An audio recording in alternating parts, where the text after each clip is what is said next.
So we're gonna get into Love Cabin. Yeah, Love Cabin. That's the new show over on Zeus Network.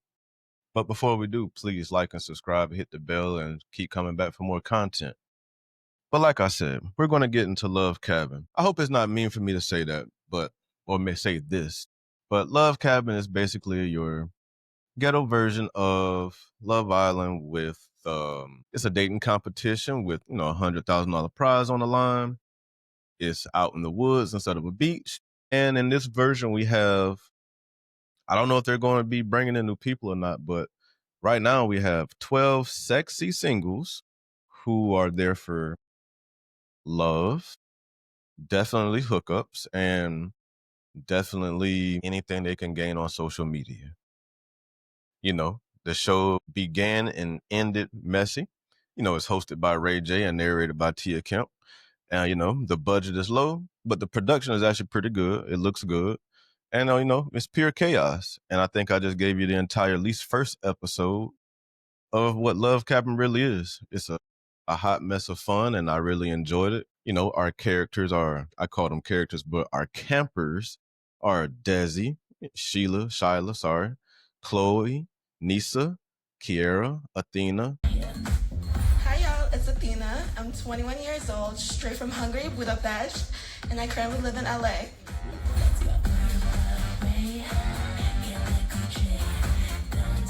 I've been single for like 5 months, but I feel like I'm ready to get back in the game and explore my options. I mean, all my exes say I'm ready. I'm a good therapist, and I'm a porn star.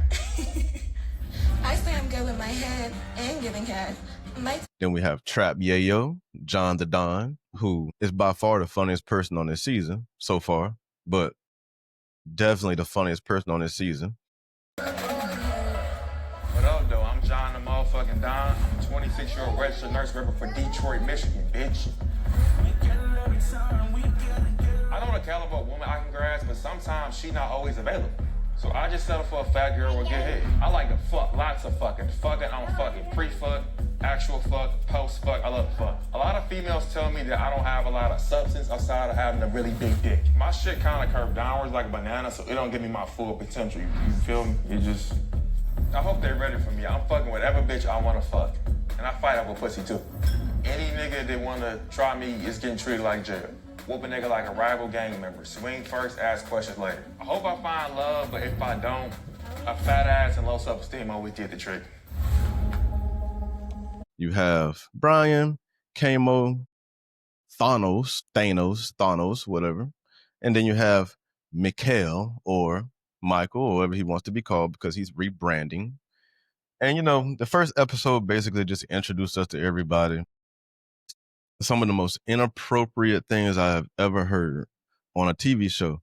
Like, I understand what network I was watching in Zeus. I understand who's hosting the show.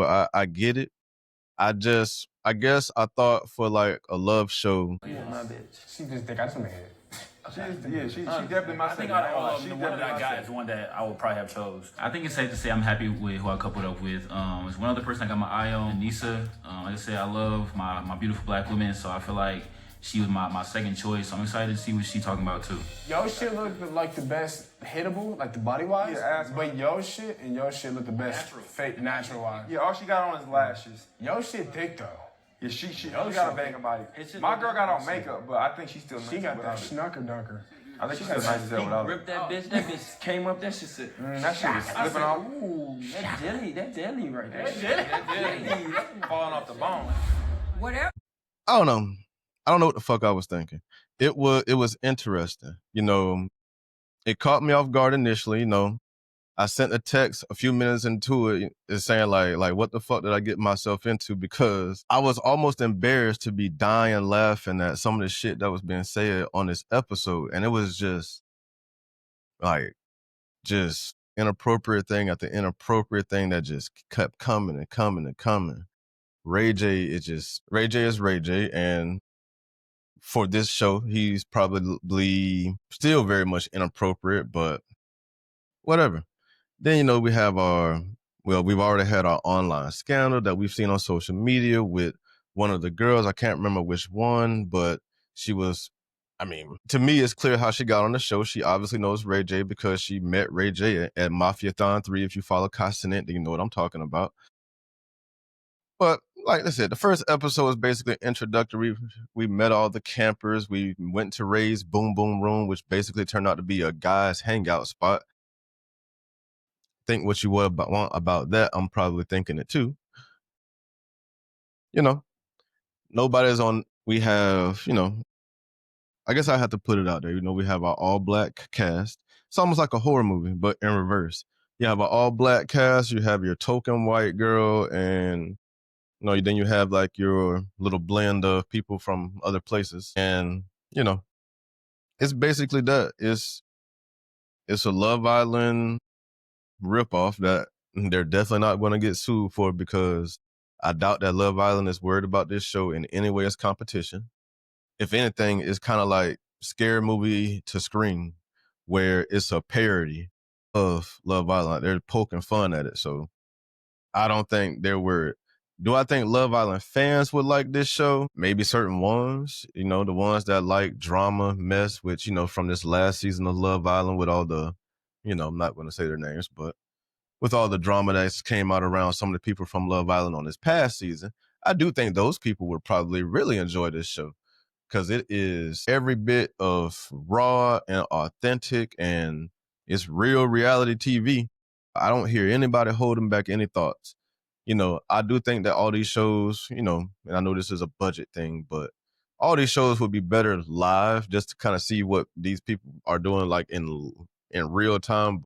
We might see something that causes a lawsuit if that happens. But let me know if you guys have seen the first episode of Love Cabin. And if you have, tell me what you think about this show. And are you going to keep tuning in? I can see how this TV show is definitely not for the faint at heart. So if you're not into some of the raunchy, raw, several racial slurs, lots of inappropriate things being said, if you're not into that, then Love Cabin is definitely not for you. It is not for you. Stick to Married at First Sight, or maybe Love is Blind is enough drama for you.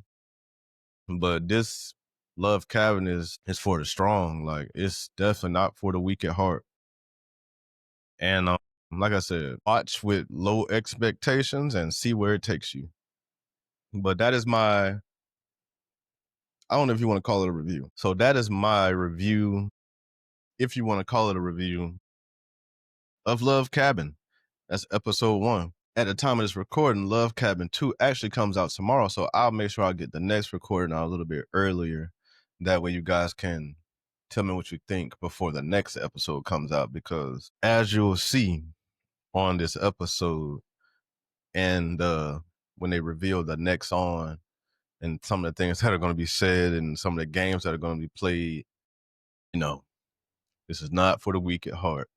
So that's my warning. Go check out Love Cabin. If you're just a reality TV junkie like myself, or just a TV junkie or a movie junkie, or just somebody who just likes some authentic entertainment, because this is very much authentic, real, authentic, raw entertainment. So, give me a subscribe, keep coming back, listen to me talk about it, go check it out. Let me know what you think about Love Cabin. Give me a like, hit the bell. See you next time. Bye.